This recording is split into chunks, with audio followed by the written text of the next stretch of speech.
জাহান্নামীদের খাবার। বিড়ি, গাঁজা, ধূমপান, এই সমস্ত জর্দা, গুটকা, এতে শক্তি হয়, বল পাওয়া যায়, রক্ত হয়, শরীর তাজা হয়, এগুলো জাহান্নামীদের খাবার। আল্লাহ বলেছে, আমি বলি না, এটা কোরআনে বলেছে, কোরআনের ভাষাটা আল্লাহর ভাষা। এইটার জন্যে আল্লাহ বলেছে এগুলো নিষেধ করো, কারণ ওরা জাহান্নামীদের খাবার। ওরা যদি খায় তাহলে আর জান্নাত তারা পেল না, যতই নামাজ রোজা করুক। ওই কাবা শরীফে যদি মারা যায়, ওই কাবার ইমাম যদি তার জানাজা পড়ে, তাও তাকে জাহান্নামে যেতে হবে। কারণ আমি ইন্নাল্লাহ লা ইখলাফুল মিয়াদ, সবাই ওয়াদা খেলাপ করলেও আমি আল্লাহ ওয়াদা খেলাপ করি না, অতএব আল্লাহ ওয়াদা খেলাপ করেন না, তাই আল্লাহর ওয়াদাটা ঠিক আছে। আপনি তো ওয়াদা খেলাপ করার মাস্টার, অতএব আপনি মুনাফিকেরও মাস্টার। কারণ আপনি প্রথম ওয়াদা খেলাপ করেছেন, যে আল্লাহর সঙ্গে অঙ্গীকার করে এসেছিলেন জমিন আবাদ করব, আবাদ ছেড়ে দিয়েছেন, তা আল্লাহর সঙ্গে তো অঙ্গীকারটা ভঙ্গ করা হয়েছে। ফলে পৃথিবীর শ্রেষ্ঠ মানুষ রাসূল সাল্লাল্লাহু আলাইহি সাল্লাম, আচ্ছা এত ভালো মানুষ, তিনি মারা গেলেন, তা তার মারা যাওয়ার সঙ্গে সঙ্গে সেই আল্লাহ রাসূল সাল্লাল্লাহু আলাইহি সাল্লাম তিনি বলেছেন কোনো তিনটে জিনিস তাড়াতাড়ি করো। এক, নামাজের যদি ফরজ নামাজের সময় হয়, যে তাড়াতাড়ি নামাজটা পড়ে নিও, মরার সঙ্গে সঙ্গে ফরজ ইবাদতের হিসাব হবে। ওই কবরে সবাই যাবে, কিন্তু সবাই থুয়ে রেখে চলে আসবে, তুমি একাই পড়ে থাকবে। ওইখানে তোমার সলাতের হিসাব হবে, সলাৎ ফরজ সলাৎটা আদায় করে নিও। এরা জানাজা পড়তে আসছে, টুপি না থাকলে এই পুটা মোছা রুমাল মাথায় দিয়ে সিঙ্গাড়ার মতন মাথায় টুপি বেঁধেছে। সিঙ্গাড়া বুঝেন না, এই যে তিন কোনা, দুই কোনা এরকম করে বেঁধেছে, দুই দিক ফুলে আছে, মাথায় মনে হচ্ছে টুপিতে নাই, মাথায় সিঙ্গাড়া বেঁধে তুই দিয়েছে। মানে জানা যায় যাবে, তার মাথাটা ঢাকা লাগবে, ওই পুটা মোছা রুমাল দিয়ে হলে মাথাটা ঢেকে রেখেছে। অথচ এখানে আসরের নামাজ চলছে, আর ওই রাস্তায় দাঁড়িয়ে অপেক্ষা করছে, মায়াতের মাটি দিতে যাবে। এই নাস্তিক মুশরিক এ কাফের ওইখানে দাঁড়িয়ে আছে সিঙ্গাড়া মাথায় দিয়ে, ও যাবে আমার জানাজা পড়তে। এখানে জামাত চলছে, ও মসজিদে ঢুকতে পারলো না, ও যাবে আমার জানাজা পড়তে। এই যে পরিবেশ, আল্লাহ রাসূল বললেন ফরজ সলাতের পরে পরে জানাজাটা তাড়াতাড়ি তার জায়গায় পৌঁছে দাও। ও যদি জান্নাতি হয় তো জান্নাতের রুহুকে আটকায়ও না, আর যদি জাহান্নামী হয় তো ওই আযাবের কারণে তোমরাও গ্রেপ্তার হইলে তোমরাও পুড়ে ছারখার হয়ে যাবে। তাহলে ও জাহান্নামে গেলে ওইখানে কবরে যাও, এখানে থেকে হটাও। আর কাউরির স্ত্রী যদি মরে যায়, তাহলে তার তো বিবাহর ব্যবস্থাটা করো, তাড়াতাড়ি তার বিবাহর ব্যবস্থা করো। তারা স্ত্রী নিয়ে থাকার অভ্যাস আছে, কারণ অন্য জায়গায় হাত বাড়ানো পা বাড়ানোর আগে বড় বড় বেটা ছেলেটা আছে, তোমরা ব্যবস্থা করো তোমার বাপের বিয়ে দেওয়ার জন্যে। আর যদি তোমার বাপও মারা যায় আগে, তোমার মা যদি জৈবন থাকে, তা তোমার মায়ের বিয়ে তোমাকে দিতে হবে, মান সম্মানের ব্যাপার আছে। তোমার মায়ের তো জৈবন আছে, তোমার বাপকে নিয়ে ছিল, তো অন্য জায়গায় হাত বাড়াবে, তখন তো গর্দান কাটার আইন আছে। তা তার আগে তুমি সাবধান হও, তুমি বেটা, তোমার মায়ের বিয়ে দিয়ে দাও। এগুলো হাদিস, এগুলো মান্যতা নেই।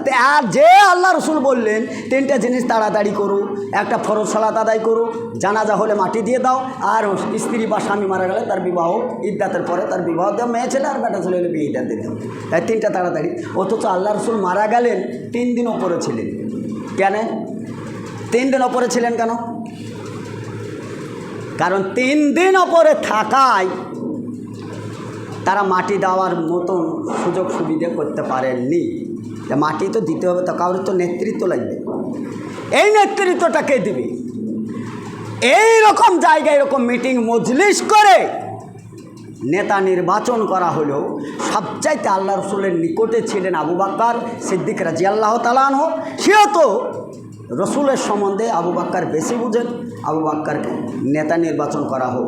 আবু বকর সিদ্দিক রাদিয়াল্লাহু তাআলা আনহু আয়েশা রাদিয়াল্লাহু তাআলা আনহার কাছে গেলেন, বলে মা বলো তো আল্লাহ রাসূল মাটি দেওয়ার ব্যাপারে কী পরামর্শ দিয়েছেন?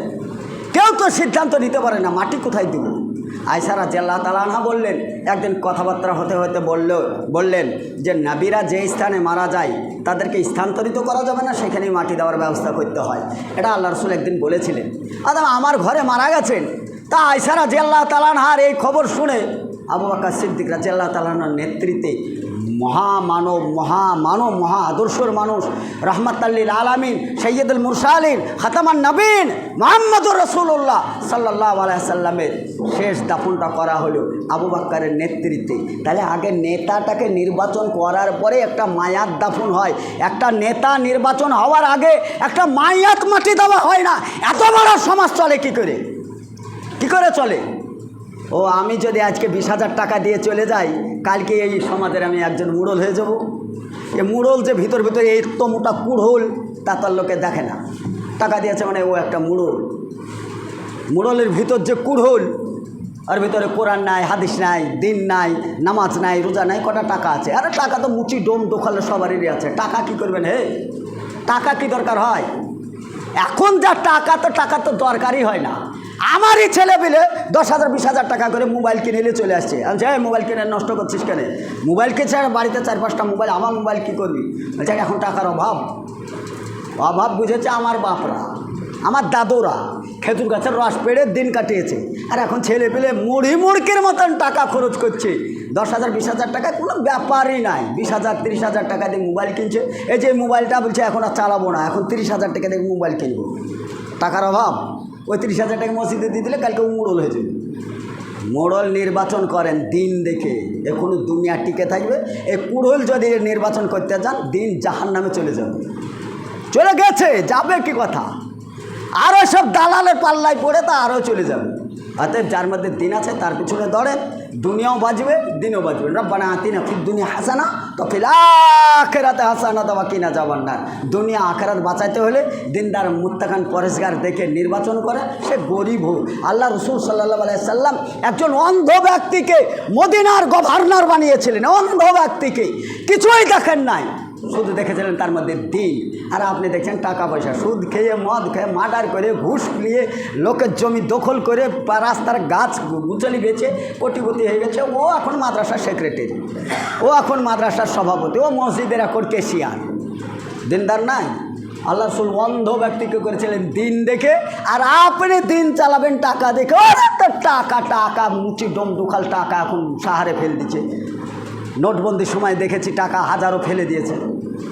ভাই সকল, আমার বক্তব্য এর চাইতে ভালো দেওয়ার আর অভ্যাস নেই, দিতে পারিও না।